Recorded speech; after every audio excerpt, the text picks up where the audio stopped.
12 and sent to boarding schools. He graduated from high school at Haskell Institute in Lawrence, Kansas. Billy became involved in distance running and earned an athletic scholarship to the University of Kansas. Never winning a major race in track and field or cross country, he continued to show promise by making All-American 7 times. Upon graduating from the University of Kansas, Billy was commissioned an officer in the United States Marine Corps and continued training for the Olympic team in 1964. He made the Olympic team in 2 events, the marathon and the 10,000-meter run. He trained his body, mind, and soul for peak performance. And the world was about to see the greatest upset in Olympic history unfold. Today, Billy is an accomplished businessman, author, and national spokesperson for Christian Relief Services and Running Strong for American and Indian youth. A major motion picture has been made about Billy titled Running Brave and has been a positive influence on many of our American youth. Before we hear from Billy, just to recapture our moment in sports, we'll play a short video of Billy's Olympic victory. Look for Billy. The number on his jersey is 722.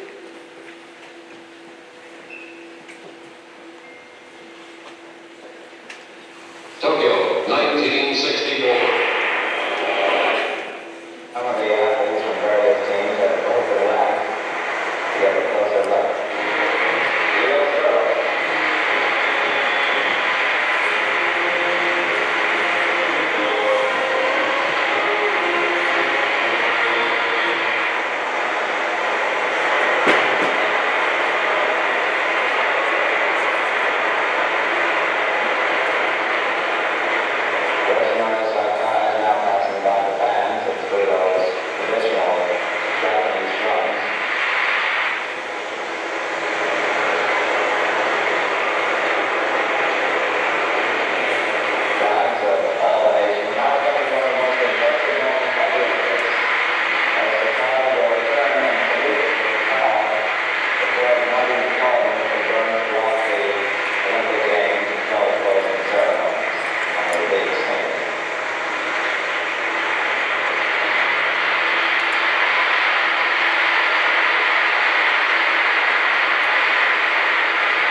let's welcome Billy Mills, but before we have Miss Faith Spotted to say a few words.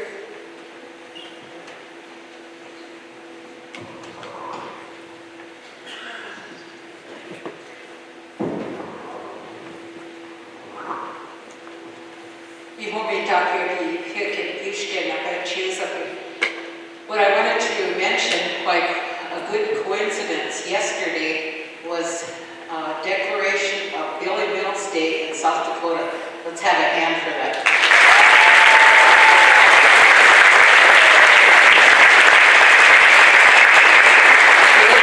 We didn't plan for that, but Pat, you want to stand up, Pat, so they can recognize the woman behind the scenes?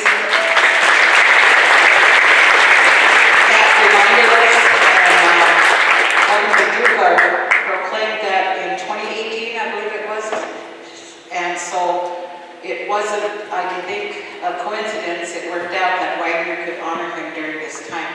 So at this time, we're going to have the chairman of the Ihangtuan come up, Bob Fleinhoek, and Kip Spotted Eagle. They're elected leaders of the Business and Claims Committee, so they have a gift for Billy.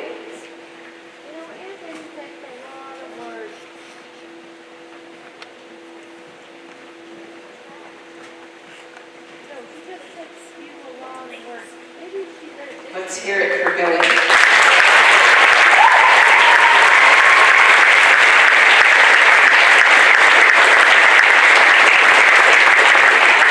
We have another gift for you at the end of your presentation, so you can wait for it. Thank you.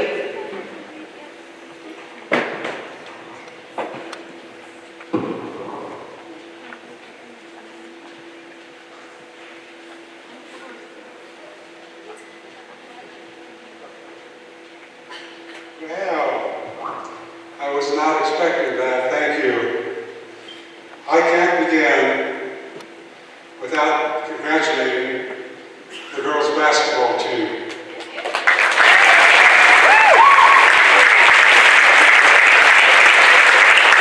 I remember when I was in high school and I was a freshman. My high school had won the state basketball, undefeated in football, and won the state track meet. The coach was talking to all of the young men.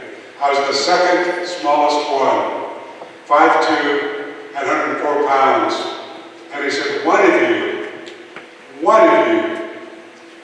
might have a dream that seems impossible. And yet, if you believe, you can accomplish it. And I had a dream.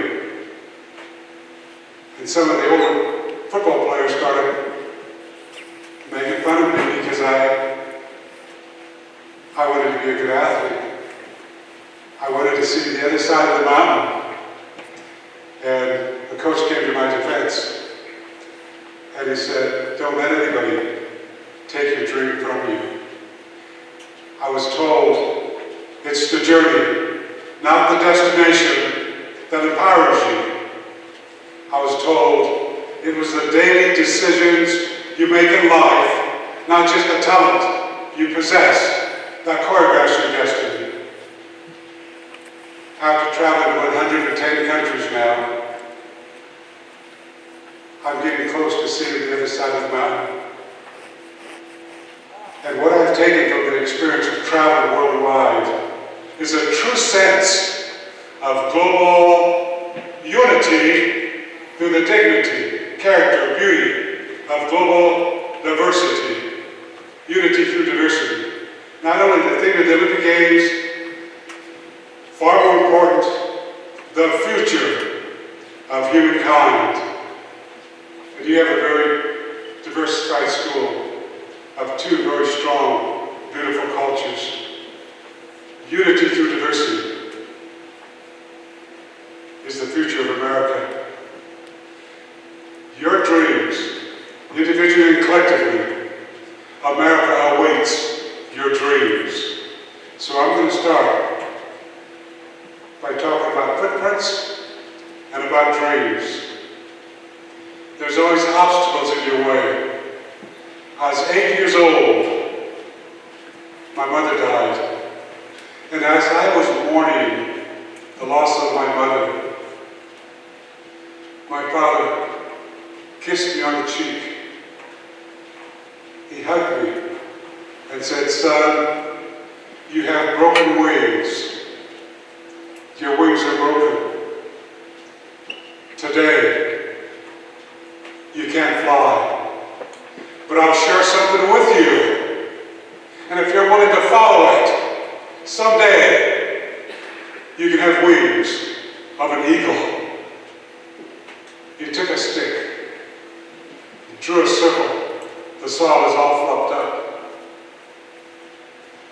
He said, "Step inside of the circle, son." I stepped inside as if I was going over maybe a 1-foot barrier. He said, "Close your eyes." With your eyes closed, go to the center of your soul. What do you see? What do you feel? I simply said, "I don't know, Daddy." Boom! He clapped his hands. You feel pain. Your mother just died. I know you feel anger because we went into a restaurant. Just you and I, remember, son? Hot Springs. Very few people were in the restaurant. I said, "I remember, Daddy." And we had to wait 45 minutes before they would wait on us. Remember how they were trying to rush us to eat our food to get us out? I said, "I remember, Daddy." He said, "Son, you've got to look deeper. Look beyond the hurt, the hate, the jealousy. Way down deep are where your dreams lie. Find your dream. It's the pursuit of a dream that heals broken souls." He told me a dream takes you down a path to where you start finding different passions in life. One of those passions becomes so strong if you're willing to develop the skills to equal the passion and you bring them together. What happens?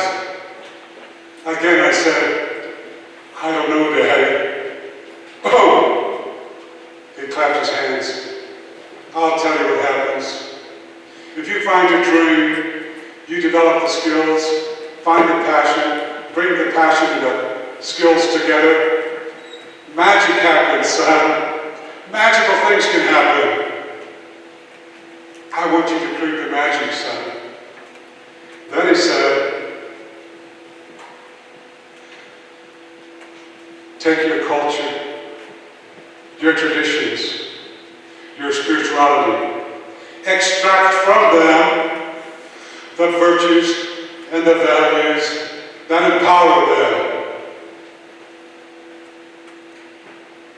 It's because it's the virtues and the values of culture, traditions, spirituality that gives you direction.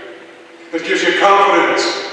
It gives you a clarity of mind to make positive decisions and stay the course. Stay the course, son. One or two of the magical things you do in your life just may be looked upon as a miracle. Create the miracle. Yay! My dad had me believing I could accomplish anything in the world.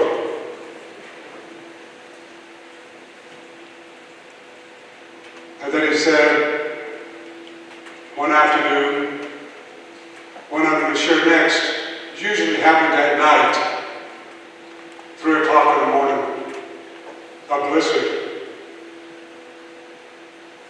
4 o'clock in the morning, a muggy summer day, raining, a thunderstorm. And my dad would start having one of his strokes. didn't have a car, he would say, son, you've got to walk with me to the hospital. We'd walk almost 2 miles to the hospital. We'd go to the police station. They'd be too busy to take my dad to the hospital. But we always got to the hospital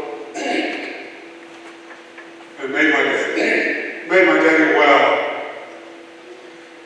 Middle of the night, whether it was the blizzard or the rainstorm, none of the adults ever bothered to offer me a ride back home. So I was 8, 9, 10, 11-year-old boy, running back home, scared. But this time, it was a Sunday afternoon. He was cutting a friend's hair. He said, son, we've got to go again. But I'm not able to walk. You have to find us a ride. I begged 3 adult relatives to take my dad to the hospital. They were all too busy. He said, don't worry, son. We made it before walking. We'll make it again. When a car pulled up, they said, we'll take you, Sidney. But you've got to hurry. You've got a place to go. I got him in the back of the car. I started to get in. He stopped and said, no. I'll go alone this time. Then he said, follow your dream. Create the magic. The last time I saw my dad alive, the car drove off. A couple hours later, my older brother came home and said, he's gone. He's on a spiritual journey. My dad had me believe in myself. The teachers, the faculty here, believes in every one of you. We all have a dream. So I challenge you as I share with you some of my footprints. Take your culture, your traditions, your spirituality. Extract the virtues and the values. Sit down among one another. Compare the virtues and the values with your culture, with someone from another culture. Find the similarities. That empowers you. It binds you. Then you can start talking about your differences in positive ways. America needs you to do that. Roach became misleading for me. I started struggling with depression. I became suicidal. But I ran. I still wanted to see the other side of the mountain. Came out of high school. I had 16 full athletic scholarships. Not simply because I was ranked number 2 in the United States high school graduates in the 2 mile, number 4 in the mile, but because I read for you younger students. How many of you like to read? Oh, great, I see some hands going up. The most powerful thing I've ever done, I read. I love to read. It empowers you. You learn critical thinking from reading. I remember in college, first time I made All-American. Top 5 made first team All-American. I made first team All-American. And then it happened again. I heard you. Yeah, you, the darker skinned one. We went pointed you out of the photo. We all looked at our hands. I was the darker skinned athlete. I stepped out of the photo. A little bit of me broke. The Canadian simply said, 5 of us made first team All-American, 4 of us are international students, work on other countries. Billy is the only American making All-American. And you want him out of the photo. Billy, come stand by me. I'm not going to have my photo taken unless Billy can have his photo taken. My first experience to global unity through the dignity, character, beauty of global diversity. I stood by him, they snapped the photo. The next time it happened, at junior college, I broke. I stayed in the photo. I go back to a hotel room. I'm on a chair. The window's open. 4 stories down. I'm looking out. I did not want to hurt myself. I just wanted to go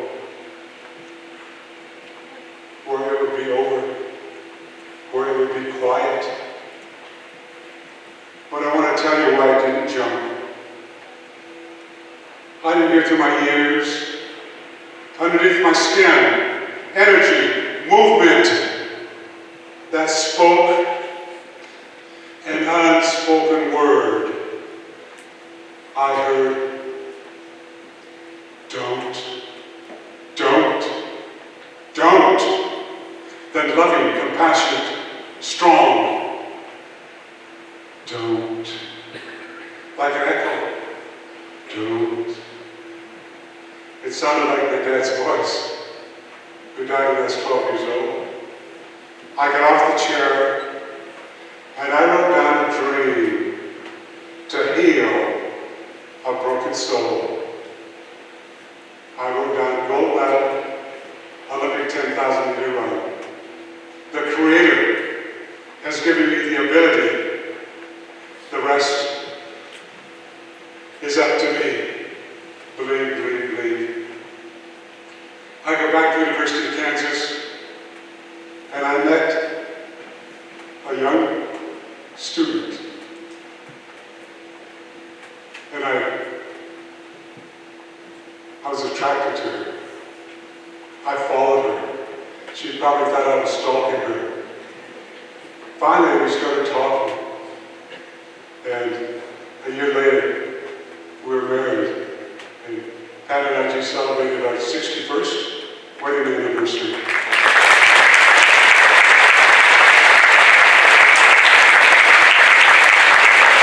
And it's so interesting to me. First, I fell in love with her eyes. Then I fell in love with her total being, her artwork, etc.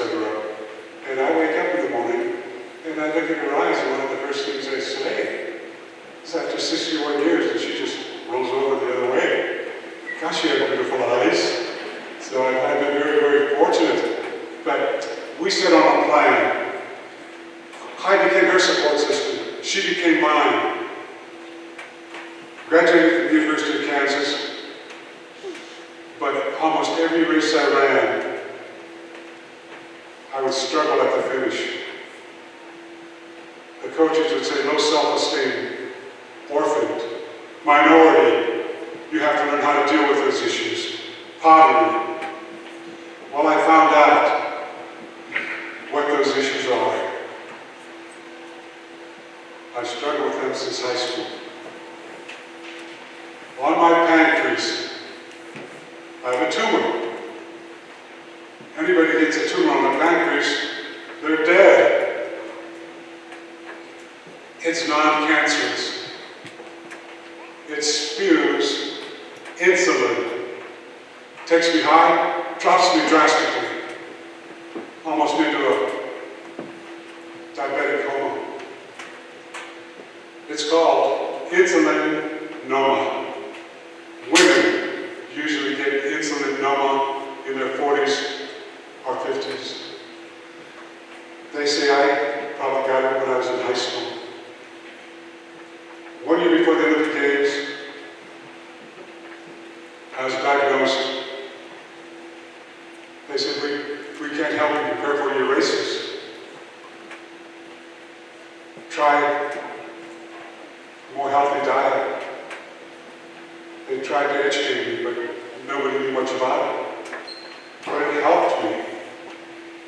I started going low blood sugar less frequently, and I knew it was not mental. But the roads were still misleading. Graduated from college, Pat and I were married. We had one child, an officer in the Marine Corps. July 1964, the games were October 1964. I go to a very important meet in New York. During the race, I'm running with the lead pack, the top 5 in the United States. I'm with them. Then I started going low blood sugar. I blacked out. I woke up and I'm standing in the infield. Several medical people around me. Are you okay? You feel okay now? I said, did I finish the race? Yes, you did very well, but you just blacked out. You stumbled into the infield right after you finished. It scared me. I go back and told Pat, being type 2 diabetic, going low blood sugar, it's too hard. I don't think I'm going to train for the Olympic Games anymore. She said, but I thought we were going to Tokyo. I want to go to the Olympic Games. Think about it. So I borrowed money to buy her airline ticket, the lodging, meals, and she's thrilled. But I did not make the team yet. I go on a 25-mile run. Oh, I can't. I'm too scared of going low blood sugar. I take the check back that I gave her from the bank, told the banker, we're not going to the Olympic Games. Then found out that she had been crying all day. I felt so devastated that I hurt her. I go on the 25-mile run. Do I need Pat there to win? Do I need her there to win? Noontime, there's never a shadow. Hot day, I'm running on the sacred lands of Wachano, tribal nation, Camp Pendleton. My shadow extended. My shadow was like multitudes of shadows. And I look, and it's just one long shadow. And it looked powerful. And wow, that's my shadow. I was impressed with the strength and the power of my shadow. Then I started realizing, maybe that shadow represents the shadows, the footprints of other people that believed in me, that encouraged me, coaches, teachers, my father. And it definitely represents my wife's belief in me. I go back and I tell the banker, I want to make a loan again for my wife's expenses to the Olympic Games. He said, you know, you're not even on the team yet. I can't lend you money for your wife to go to the Olympic Games. So I told him, I cannot go home without a check for her to go to the Olympic Games. He said, well, I believe in you. He made the loan. I go back and give Pat the check again, and I apologize for her crying, for me hurting her. She said, I wasn't crying because I want to go to the Olympic Games. Billy, I was crying because you cannot win without me. And those comments bonded us. We went to Tokyo as a team. I just want to share with you. She's 14 rows up, 3 seats in from the aisle, 90 meters from the finish line. We walk out past her, 43 runners from throughout the world, 75,000 seat stadium, 80,000 crammed into it. I would not look up, because if I looked and saw her, if she showed the slightest doubt, I was not going to make it. We line up, the gun goes off, the race is underway. Immediately, Ron Clark, the world record holder, gets under world record pace. But I go with the leaders. The halfway point, we're under world record pace. I'm running 35 seconds faster than I've ever run before. And I can't continue. I'm going to quit. Rather than quitting, I decided to take the lead, go one more lap, then I quit. I took the lead.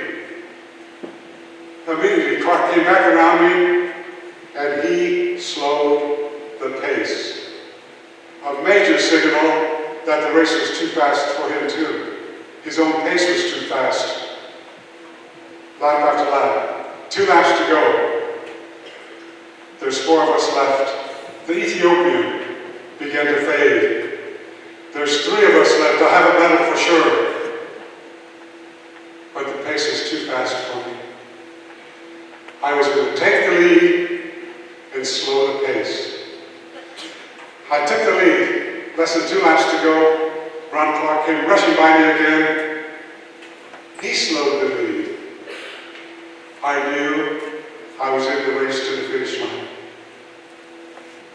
4 days before the Olympic 10,000 meter run, I ran 200 meters out of the blocks to see if my speed was there.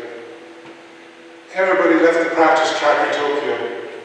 There was a German coach there, spoke English. I asked him to time me.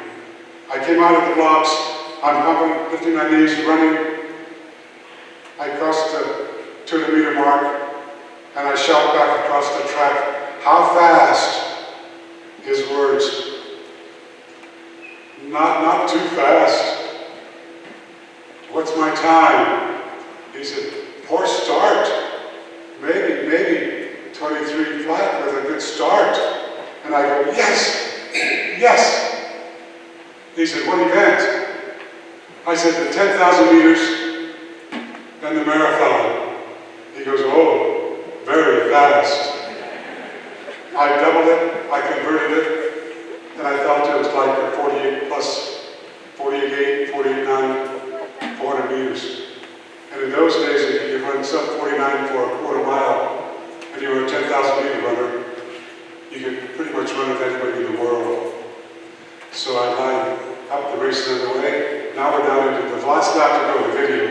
I'm pushed, I stumbled, I closed back on Clark's shoulder. It would have broke between us, and I'm going low blood sugar. I decided to let them be maybe 10 yards ahead of me. And I made one final try. They're 10 yards ahead of me. 150 meters to go. Now, lifting my knees, pumping my arms, lengthening my stride. I'm slowly catching them, but not quick enough. Come off the curve. Patricia's 14 seats up, 3 rows in from the aisle. All I had to do was glance and I could see her. But I wouldn't lose focus. I would not look. A runner, I go by. Clark lapped the runner, Gamudi. I lapped that runner, and I glance. In the center of that runner's jersey was an eagle. My thoughts were wings of an eagle. I can win, I can win. Then, I'm going to win. But I may not get to the finish line first. Did I contradict myself? Wings of an eagle. I'm going to win. But I may not get to the finish line first. But I'm going to try to get to the finish line first. But I know I'm going to win.